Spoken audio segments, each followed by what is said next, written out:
Ça, c'est mon dernier projet Redstone, qui est composé de plus de 2 millions de comparateurs. Et spoiler, il ne marche absolument pas. Mais pas parce que ce circuit est trop dur à faire pour mon niveau, mais à cause du lag. Impossible de faire tourner mon jeu à plus de 2 FPS.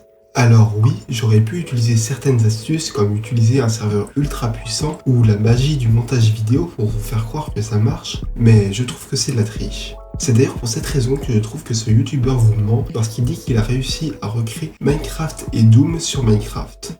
Mais ça, j'en reparlerai plus tard. Dans cette vidéo, nous allons explorer les limites de la Redstone. Quel est le meilleur ordinateur qu'on puisse construire avec un circuit Redstone? Et pourquoi on ne verra probablement jamais d'ordinateur meilleur qu'Iris, qui est capable de recréer de la 3D sur Minecraft. Commençons par la partie facile d'un ordinateur, le stockage de données. On va distinguer deux types de mémoire, la RAM et la ROM. Pour ce qui est de la ROM, ou Read Only Memory, c'est le type de mémoire dont on ne peut pas modifier les données qu'elle contienne. Ce qui peut être très utile pour sauvegarder par exemple des images qui peuvent être assez lourdes. Et la manière classique de faire une ROM, c'est de mettre des items dans des barils, puis d'utiliser un comparateur pour lire le signal de Redstone. Mais on peut faire plus compact, avec des disques de musique. Dans les versions récentes du jeu, on peut mettre les disques dans des jukebox, puis utiliser un comparateur pour lire un signal de Redstone. Et en fonction de quel disque on utilise, on va obtenir un signal de Redstone différent. Et grâce à ça, dans un seul double coffre, on va pouvoir mettre 54 shulker box. Et vu que dans chaque shulker box, on peut mettre 27 disques, cela nous fait au total dans un seul double coffre 5832 bits, ou 729 octets. Et en plus, on peut calculer que, en théorie, il serait possible de faire des ROM de plusieurs mégaoctets de données. Mais cela n'a jamais été fait car en pratique, cette méthode est beaucoup trop lente à cause des entonnoirs. C'est pour cela que les ordinateurs Redstone comme Iris utilisent d'autres méthodes, car par exemple Iris utilise une ROM de plus de 64 kilooctets. Ensuite, on va avoir la RAM ou Random Access Memory, qui est le type de mémoire dont on peut, en plus de lire les données, modifier les données qu'elles contiennent. Et la manière classique de faire une RAM, c'est grâce à des repeaters. Vu que si on met un repeater sur le côté d'un autre repeater, alors on peut bloquer le premier repeater, et grâce à ça, on peut sauvegarder n'importe quel nombre en binaire. Mais évidemment, on peut faire un peu plus compact, en utilisant des signaux de Redstone. Et parmi les rares RAM qui utilisent des signaux de Redstone que j'ai pu trouver sur internet, la RAM la plus compacte que j'ai pu trouver est la mienne. Une RAM que j'ai fait moi-même et qui peut sauvegarder 1 bit d'information tous les 13 blocs. Donc ce design que vous pourriez voir juste là, je l'ai fait moi-même en m'inspirant du design de cette vidéo. Mais ce type de RAM est très peu utilisé en pratique car dès qu'on va vouloir faire une RAM un peu plus grande, on va devoir placer un comparateur quasiment à chaque bloc pour ne pas perdre le signal de Redstone. Ce qui fait que ce type de RAM va être beaucoup plus lente qu'une RAM utilisant des repeaters. Ensuite, la plus grande RAM ayant été faite est bien évidemment beaucoup plus petite que la plus grande ROM possible, vu qu'on ne peut pas modifier les données d'une ROM. Et évidemment, les deux sont nécessaires dans un ordinateur. Mais les ordinateurs ne permettent pas uniquement de sauvegarder des données, et évidemment, ils permettent aussi de faire des calculs grâce au processeur. Et c'est maintenant l'heure du quiz. À votre avis, pourquoi est-ce que je n'ai jamais construit d'ordinateur en Redstone? Réponse A, car je ne comprends rien au fonctionnement des processeurs. Réponse B, j'ai déjà essayé d'en faire un, mais je me suis rendu compte que je suis nul en Redstone. Réponse C, j'ai des choses bien plus importantes à faire. Moi, par exemple, après cette vidéo, j'ai pas le temps. Et réponse D, car les processeurs sur Minecraft sont 1 million de fois plus longs que ceux dans la vraie vie. Et la bonne réponse n'est évidemment pas la réponse A, car je suis étudiant à l'ENSIMAG. Et j'ai littéralement un cours qui s'appelle Conception et exploitation de processeurs. Je connais par cœur le fonctionnement d'un processeur. Et ce n'est pas non plus la réponse B, car il paraît que je suis un génie de la Redstone. C'est même vous qui le dites. Et la bonne réponse est donc la D. Minecraft fonctionne avec un système de ticks. Il y a 20 ticks par seconde. Et en plus de ça, la Redstone ne s'update une fois tous les 2 ticks. Donc au maximum sur Minecraft, on peut faire 10 opérations par seconde avec la Redstone. La Redstone est limitée, on ne peut littéralement pas aller plus vite. Alors que dans la vraie vie, même dans les années 70, il existait déjà des ordinateurs capables de faire plus de 1 million d'opérations par seconde. Et aujourd'hui, la plupart des ordinateurs peuvent faire des milliards de calculs par seconde. Les ordinateurs sont composés de plusieurs parties. Par exemple, il y a l'ALU pour Arithmetic Logic Unit, il y a également le le banc de registre, le pointeur d'instruction, et tous ces composants sur Minecraft vont en réalité être assez petits. Le vrai problème des processeurs dans Minecraft, ce n'est pas sa taille, qui est beaucoup plus petite qu'une RAM ou une ROM. Le vrai problème des processeurs, c'est sa vitesse. Le processeur sur Minecraft le plus rapide ayant été fait est de 5 Hz seulement. C'est-à-dire que ce processeur ne peut faire uniquement 5 calculs par seconde,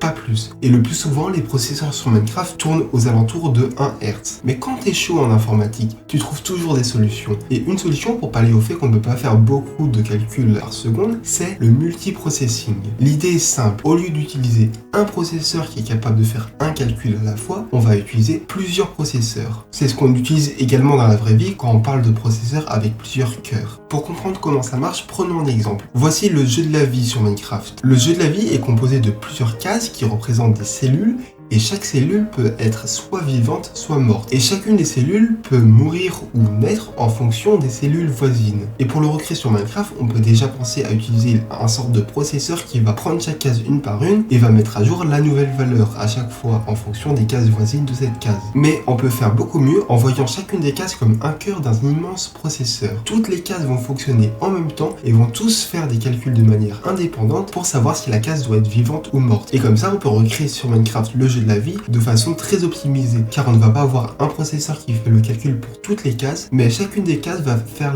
ces calculs dont elle a besoin. Et c'est comme ça qu'on va fonctionner à chaque fois qu'on a des projets qui fonctionnent avec un système de cases. Au lieu d'utiliser un seul circuit qui fait tous les calculs, on va faire en sorte que chaque case fait ses propres calculs afin d'optimiser notre circuit.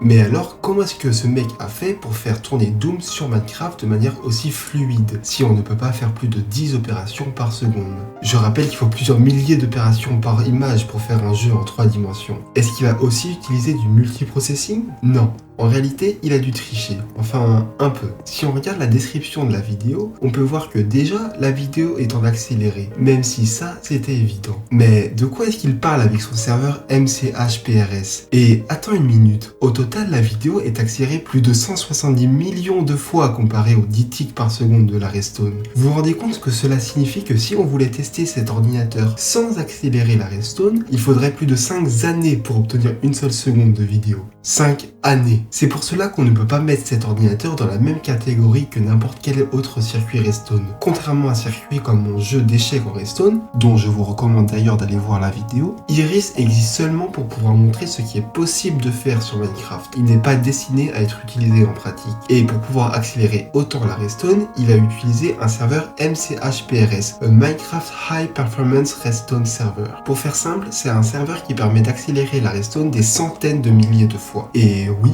même si personnellement je n'aime pas utiliser ce genre de technique pour faire de la redstone, il faut avouer que ça reste tout de même incroyable qu'une telle technologie puisse exister. Mais revenons à mon projet redstone que je vous ai montré en introduction.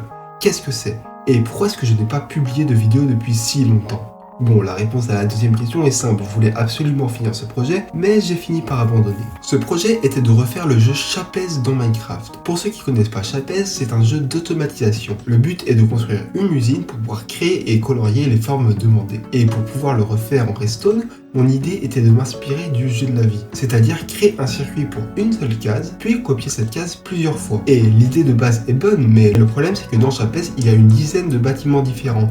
Et après 4 tentatives à galérer à faire entrer le circuit dans les 32 chunks de grandeur distance, le design d'une seule case fait toujours plus de 20 chunks de longueur. Et donc forcément, quand tu as plusieurs centaines de cases sur ton écran, ça finit par laguer. Mais est-ce qu'il existe un moyen pour ne pas laguer, sans utiliser un serveur ultra puissant? Eh bien, il faut d'abord savoir qu'il y a 2 types de lag différents. Déjà, il y a le fait que mon ordinateur a besoin d'afficher plusieurs millions de blocs à l'écran. Et pour régler ce problème, soit je peux m'acheter la meilleure carte graphique du monde, soit je peux simplement créer un pack de textures qui rend la plupart des blocs invisibles. Et même si ça marche un peu, ça rend quand même beaucoup moins stylé en vidéo. Le deuxième type de lag vient de la redstone elle-même. Lorsqu'une poudre de redstone ou n'importe quel composant redstone s'active, Minecraft va devoir mettre à jour tous les blocs qui se trouvent à côté. Mais vu le nombre de blocs à mettre à jour à chaque tick, Minecraft finit par avoir du mal à suivre, ce qui ralentit fortement le nombre de ticks par seconde. Et pour ça, il n'y a pas trop de solutions. C'est pour ça que j'ai fini par arrêter ce projet. Contrairement à Iris, mon projet n'était pas seulement de montrer ce qui est possible à faire en redstone, mais je voulais créer un circuit qui puisse même marcher sur des ordinateurs moins puissants. J'aurais aimé que n'importe qui puisse télécharger et tester mon circuit. Pour finir, j'avais envie de de vous montrer Pokémon Rouge, qui a été refait entièrement sur Minecraft. Peut-être que vous l'avez déjà vu que la vidéo est sortie il y a plus de 8 ans par Mr Squishy. Et même s'il ne s'agit pas de Redstone mais de Command Block, on oublie assez vite qu'il a fallu plus de 370 000 Command Block et plus de 2 années pour construire tout ça. Et encore aujourd'hui, personne n'a jamais réussi à construire quelque chose d'aussi